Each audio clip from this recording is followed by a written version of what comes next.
Ito po mga kami-kanig farmer. Oh. Ungot yun. Wala may mabukad.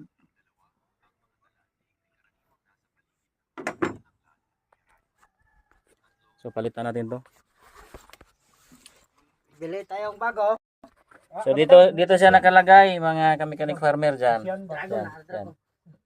Diyan siya nakalagay. Diyan. So nagsilbi na rin po siyang tensioner ng belt. Idler pala, idler ng belt. So dito nakalagay yung fuel pump ng bulbo. Ayan o.